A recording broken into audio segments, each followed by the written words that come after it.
They were the best duo in the country's history. They sold 30 million records together, won every award there was, and made history. But Ronnie Dunn just told everyone the real reason Brooks and Dunn broke up in 2009. They said it was stress, but it wasn't. He chose to tell the truth when he was 72 years old, sick, and aware of his own death. People who live in Nashville gasped when he talked about those last few years. Not even Kix Brooks was ready for this. Fans thought they knew everything about the most famous couple in country music until they said it. People say that music comes from the soul, but for Ronnie Dunn, it came from honky-tonks in oil fields and pews in church. Ronnie was born on June 1, 1953, in the small Texas town of Coleman. He felt like he was stuck between two groups of people. It was a rough life for his dad, who drove a truck and played honky-tonk guitar. His mom raised them with strict Baptist values and the church. After a while, Ronnie watched his dad play in smoky bars. The next day, he was singing in a church choir on a Sunday. He would become everything he is because of that strange balance between the holy and the wild. It wasn't just background noise. For the rest of my life, I would be crazy about music. It wasn't planned to be stable, though. Roger didn't just move around a few times. During his high school years, he went to 13 different schools in Texas and Oklahoma because he moved around so much. 13. That meant 13 new groups of friends, teachers, rules, and radio stations in the area. It's possible for one town to love country music and another to love church or blues. He wasn't broken by being uprooted all the time. It made him bigger. He brought back different sounds and styles with him. Every school taught him something new. It also gave him something that most artists never get: range. True, earned range. As other kids dreamed of electric guitars, Ronnie chose to play the saxophone, which is something that most country stars never do. He learned how to move sounds and hit rhythms when he joined the band at his school. It wasn't exciting, but it was training. At home, Ronnie's dad would get home from a long haul or a day in the oil fields, fully worn out, but ready to teach his son some chords. It wasn't an official music school. It was better. It had heart and grit from the real world. Ronnie knew that singing was more than just a hobby. It saved my life. Even though his dad had two hard jobs, he still found time to play. That lesson was learned. In the early 1970s, Ronnie thought that he might become a psychologist. Even though he signed up for Abilene Christian University, his heart had other ideas. He was sneaking out to play in bars, enjoying the nightlife and singing to people who were both drunk and sad. But the college had rules, and they were very strict. Playing in bars went against more than just school rules. He was kicked out because of it. That was the time. He could have been safe and cleaned up before going back to school. He didn't, though. He played music even more. It didn't matter what it cost to do it.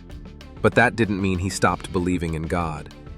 At a small church in Avoca, Ronnie was in charge of singing and the youth group while he was still in school. He did more than play music. He was leading prayer, showing people the way and making them feel something deeper. That event changed more than just his voice. It changed his soul. He cared about more than just gospel music. It felt like home. The pain, the hope, and the fire can still be heard in the way he sings. Ronnie had moved to Tulsa, Oklahoma in the early 1980s. Tulsa gave him fire, while Texas gave him roots. The city was very busy. There was a lot of people in clubs like Tulsa City Limits, and the music was a crazy mix of country, blues, and southern rock. With shows every night, Dunn was right in the middle of it all. Sometimes for groups of more than 2,000 people, it wasn't exciting, it was hard work, but it was also a great place to test things. A song was dead if it didn't make people want to dance. It's that easy. Ronnie learned things on those dance floors that he could never have learned in school. How to get people to do something, how you want them to feel. Then the crazy turn came. In 1988, a drummer named Jamie Oldacre saw a Marlboro talent search form at a gas station. Oldacre had played with Bob Seger and Eric Clapton. He gave Ronnie's name without being asked.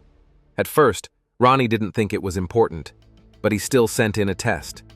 Boots, Scootin' Boogie, and Neon Moon were all rough versions on that tape. He made it to the finals. He won. With that win, they got to go to Nashville, and a time to record with producer Scott Hendricks. And that meeting changed everything.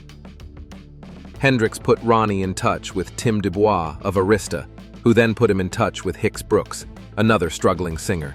It was lightning in a bottle at that meeting. Brooks and Dunn were everywhere in just 2 years. But there were years of being turned down before the awards, the venues, and the #1 hits. In the early 1980s, Ronnie signed with Churchill, MCA, and put out 2 songs. The first was It's Written All Over Your Face, and the second was She Put the Sad in All His Songs. Both reached number 59, which isn't bad but also not good enough. Ronnie worked hard, played shows, wrote songs, and stayed in the game even when no one seemed to care about those songs. In 1990, 2 guys in their 40s were about to give up working alone. A singer from Texas named Ronnie Dunn had a big voice and a gospel heart. A musician from Louisiana named Kix Brooks was known for his wild energy. Both had spent years trying to get famous. They had written songs for other people, played in small places, and been turned down over and over again. They didn't know each other. They didn't want to find a partner, but fate had other ideas. In the same year, a record producer named One Dar off Tim Dubois saw something they both missed. He had a fleeting thought that they might be stronger together than apart. So he set up a meeting for lunch.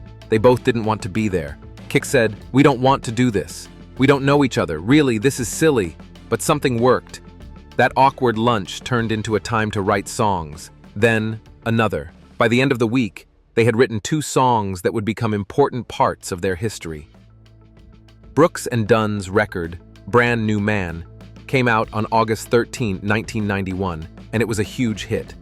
There were 4 songs in a row that were #1 on the country charts. Boot Scootin' Boogie, My Next Broken Heart, Brand New Man, and Neon Moon are some of his songs. America went crazy for line dancing to Boot Scootin' Boogie, and Heartbreak got a new song to sing along to in Neon Moon. People in the US alone bought more than 7 million copies of the record. Never before had a country artist made a launch like that, but it was just the start.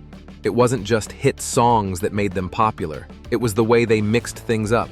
His singing was smooth and emotional, and it could turn any ballad into a prayer. Kix had toughness, beauty, and raw power. It shouldn't have worked, but their voices did. Ronnie could take a slow song, and his Kix could make a stage shine. They mixed passion and energy in a way that no one else could, in a range of almost 3 octaves. Even the way they wrote was quick and lively. A few days after meeting, they wrote Brand New Man and My Next Broken Heart. Ronnie was the only one who wrote Neon Moon and Boot Scootin' Boogie. They finally found the artistic match they had been looking for their whole lives. They won more awards as their fame grew. Brooks and Dunn have sold more than 30 million songs around the world. That made them the most popular country pair ever and the most popular duo of any type. They won 18 Country Music Association Awards and 30 Academy of Country Music Awards. These 2 groups won the CMA Vocal Duo of the Year Award 14 years in a row from 1992 to 2006.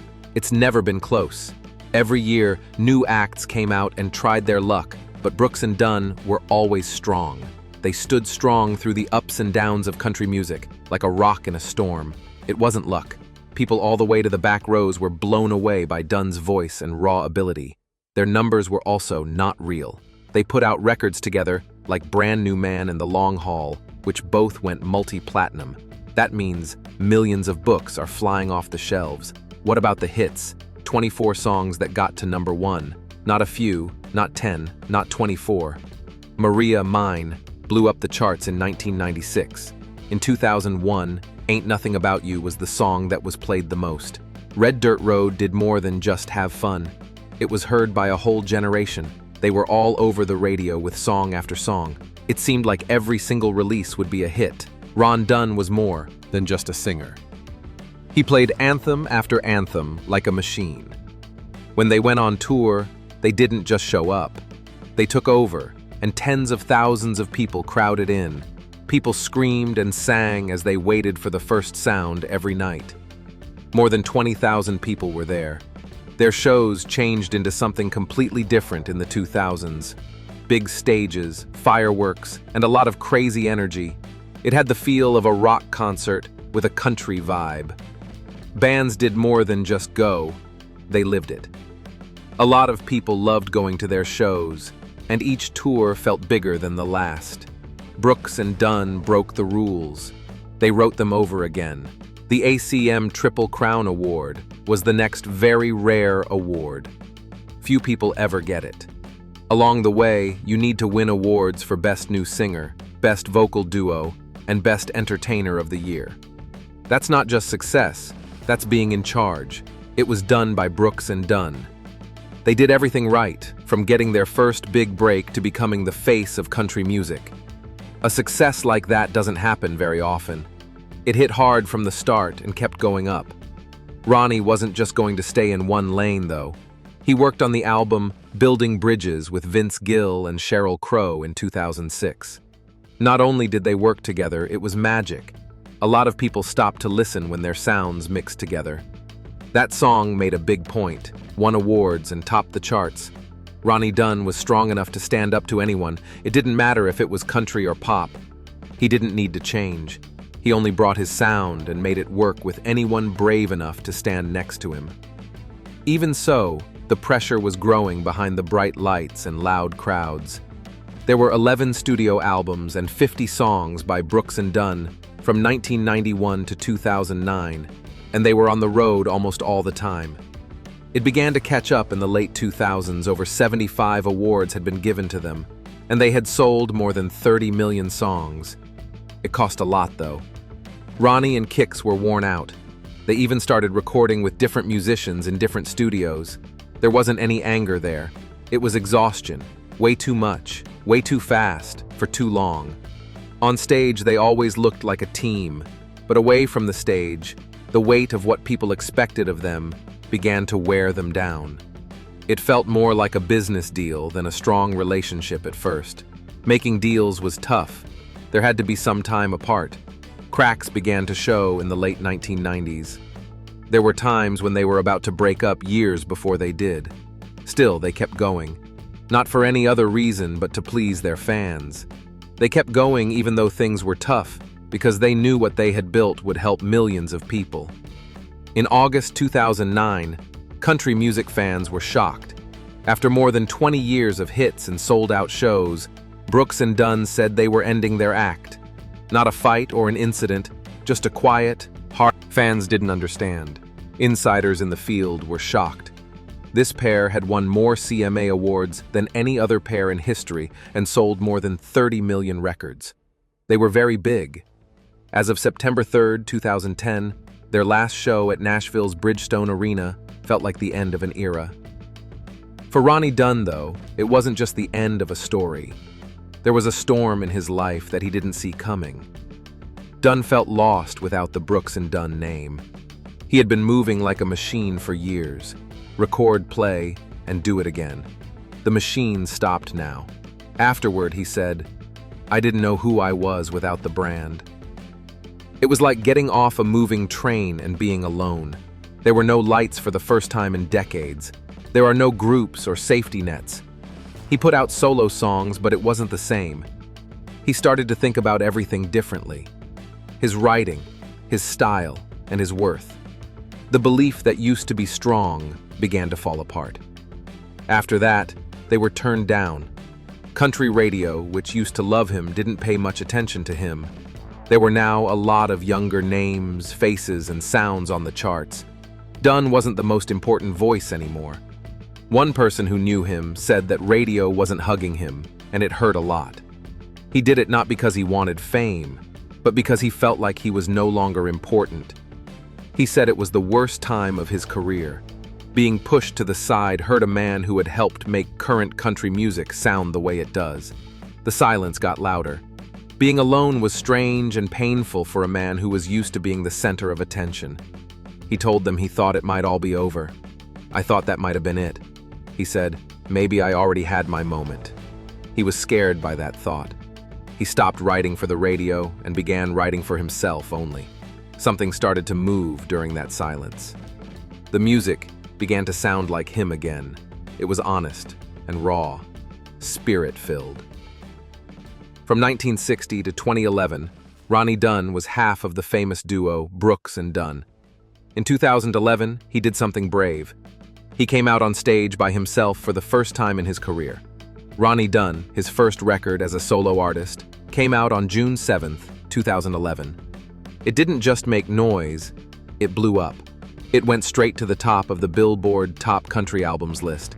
It got to number 5 on the Billboard 200. It sold over 45,000 copies in its first week.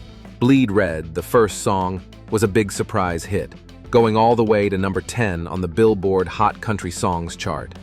It's even stranger that Dunn didn't write the song. That didn't happen often. But its message of peace, forgiveness, and healing touched a lot of people. The United States was still having a hard time after a very bad slump. People wanted an honest thing. It was said by Dunn in a voice that hadn't lost any of its power. He didn't play it safe. Instead, he went further. Peace, love, and country music record was crazy. It had country, rock, blues, and even electronic dance music in it. There was a dubstep drop in the song Country This. That was a surprise to everyone. In 2016, 2 years later, he shocked everyone again by singing over Ariana Grande's pop song Tattooed Heart. Before they heard it, most people thought it was a joke. Old friends like Reba McEntire and even Kix Brooks worked with the band on the record. After that, in 2020, he put out Redone, an album of cover songs that honored his heroes. He sang a lot of different artists, from George Strait to Tom Petty. Dunn's 3 records, or swings, show that she wasn't afraid to shake up country music, even if it meant making some people angry. He had to do something risky that most artists his age would never do. He quit working for a big label in 2014 and started his own label, Little Willie Records. The name came from a nickname his dad had. It was a small personal honor wrapped in a big business risk. Now Dunn didn't just want freedom, he had to have it. When he had his own label, he finally had complete power over his work. There are no company filters or approvals from executives. He didn't put his music in stores. Instead, he sent it digitally straight to fans. It was a very bold move. Even more so in Nashville, but it did work. Being free gave him room to think and create without having to make any sacrifices. Still, the road by yourself wasn't easy in any way. Dunn hit a wall after his first record. He had worked with Arista Nashville for years, but the label went through a big change. All of a sudden, Dunn didn't have as much power to promote himself. He was treated like a newbie by country radio stations. Some programmers who used to praise him now don't want to work with him. He had to start over at age 58 in a business that was all about youth and trends, which was very hard. He had a name, a voice, and a background, but it was hard for him to get airplay. It was a harsh truth. Being famous doesn't keep people from forgetting about you. Brooks and Dunn were no longer together after they broke up in 2010. Something did change in December 2014, though. There was a big surprise in the world of country music. Reba McEntire, Kix Brooks, and Ronnie Dunn would get back together for a Las Vegas show. The name of it was Together in Vegas. When the show opened in June 2015 at the Coliseum at Caesar's Palace, it felt like the past came back to life. They still had a good vibe with each other, better than ever. A lot of people rushed in to see it.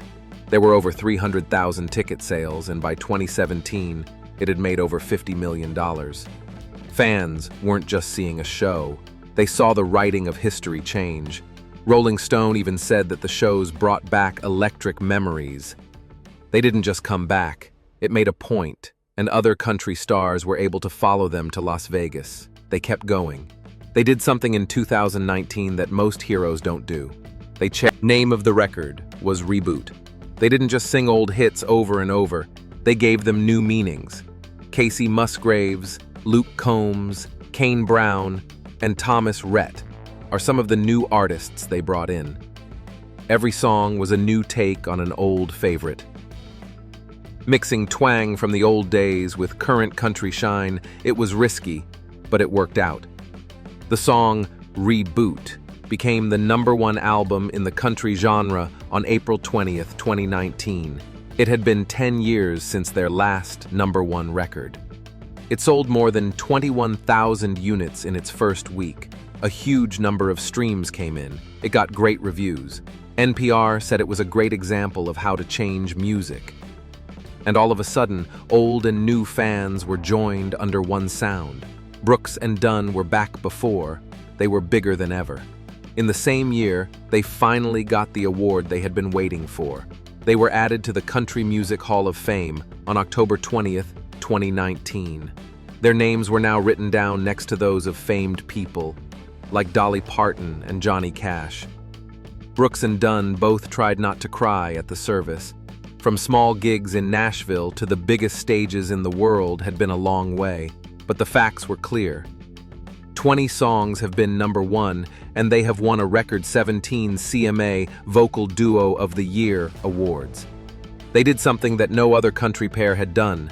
Their place in history was now clear to everyone. Their sound, which was a mix of honky-tonk, rock, and radio-friendly pop, changed the way country music sounded in the 1990s and 2000s.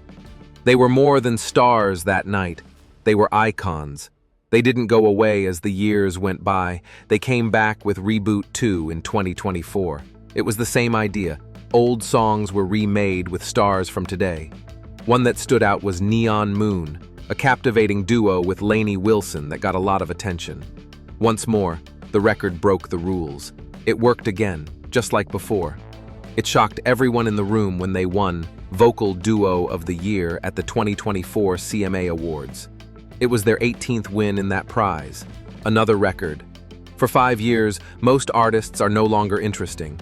For more than 30 years, Brooks and Dunn had done it, and they didn't do it by being safe. They tried new things, took risks, and kept changing. That's what kept them on top, but maybe they don't just make an effect on stage. They've changed their role in the last few years. Guides. Ronnie Dunn has talked a lot about how he wants to help new artists get noticed. It's not just been talk. They took people who were new on tour. They've worked together with them. They helped them get noticed when no one else would. The Brooks and Dunn Next Generation project began in 2023. It helped artists who were trying to make it in a tough business by giving them support, advice, and tools. They wanted more than just country music to grow. Songs that Rolling Stone called them leaders. They also made room for other artists to rise. Ronnie Dunn had no idea that December 2024 would end in the hospital. But for 72, a ski trip in Colorado that was supposed to be relaxing turned into a nightmare. He crashed hard. In fact, the damage was so bad that doctors had to replace the whole knee. The surgery lasted 12 hours. Just half a day later, his daughter Haley shared a video showing her father with a walk. Still messed up, but trying to smile, he made a joke online. Maybe I should change "I don't dance" to "I probably shouldn't ski anymore at 72. But behind the joke was a real blow. He had to call off everything. The doctors told him what to do. For 8 weeks, she couldn't sing, go on stage, or get around. Fans were shocked. Brooks and Dunn had won their 15th CMA award just a few weeks before, as the best singing duo of the year. Now, one side of the group was getting back on their feet. He was back on stage in April 2025, but something wasn't right. In Indianapolis on April 3, 2010, Ronnie was singing "Boot Scootin' Boogie" when all of a sudden he stopped in the middle of the repeat. The show was sold out. He waved and touched his chest as he looked out at the crowd and said, "Sing it if you know it," and left. Don't say goodbye. No reason given. A video clip from TikTok of that exact moment went viral online. He had said earlier that night that he was having trouble breathing. A few weeks before, at a show in Texas, he talked about getting better from COVID-19 and strep throat. That night, people in the crowd said he looked tired. During songs, some people saw that he was sitting down. Not often for a guy who is known for moving all the time on stage. Even though the show went on, everyone could tell he wasn't feeling well. It turns out he wasn't just getting better after surgery. He also had 2 infections going on at the same time. In early 2025, he got both COVID-19 and strep throat at the same time. He wasn't able to sing for almost 2 weeks. He was taking steroids, medicines, and had to rest his voice very much. The trouble breathing didn't go away either. He still wasn't fully better by March. He said in an interview, "I'm still having some breathing problems from COVID." At his age and after knee surgery, getting both bugs at the same time made him feel like the whole world was against him. Fans were scared. Other musicians began to post words of support. Everyone knew that getting both illnesses at the same time was very uncommon, and how bad it might be. Fans started to notice something that hadn't happened at a Brooks and Dunn show in 30 years as spring went on. There was Ronnie Dunn sitting, plenty. He can be seen on films from their 2025 shows, sitting on stools and leaning on speakers to catch his breath. The crowd also saw. People wrote things like, "He pushed through it," "He was hurting," on social media. He also sounds like off. Ronnie looked different in this picture, one that is slower, quieter, and more fragile. But he kept coming back. He didn't give up, even when his voice cracked or his legs gave out. In the end, he spoke up. He told his friends the truth on the internet and in interviews. He wasn't giving up, but he was still getting better. He said he would sing for as long as he could. He thanked his family, his crew, and the people who stuck with him. For many, being honest hurt more than any achievement. The pain wasn't just getting through him. It was open for everyone to see. They loved him more because of that. Ronnie's family has always been there for him when he wasn't in the news. They got married in 1990, the same year that Brooks and Dunn became famous. They have 3 children together, Whitney, Harley, and Jesse. They have 5 grandkids as of 2024. He stays at the Barn, a 600-acre farm near Nashville when he's not on tour. There he fishes, watches eagle babies, and has big meals with his family. It's his way out. Janine, who had lost her husband before she met him, has been his rock for many years. January was the one who pushed Brooks to try a single career when he and Dunn took a break. He's always said that nothing would have worked without her. They became even tighter after their daughter beat cancer. With all their fame, they've kept their roots, not often in music. His work in music speaks for itself. More than 30 million songs bought, 24 #1 hits, 30 awards from the ACM, the Halls of Fame. He is a member of the Arkansas Entertainers Hall of Fame, the Country Music Hall of Fame, and the Oklahoma Hall of Fame, which will open in 2025. At every event, he stands there amazed, thankful, and often moved to tears. He even thanked his trainer in one speech. For Ronnie, it's never just about the music. He became interested in photography as well. It's not just a hobby for him. The Lensman project is very important to him. He takes pictures of wide-open spaces, country life, and animals. Pictures of him have been in mags, art shows, and even the Country Music Hall of Fame.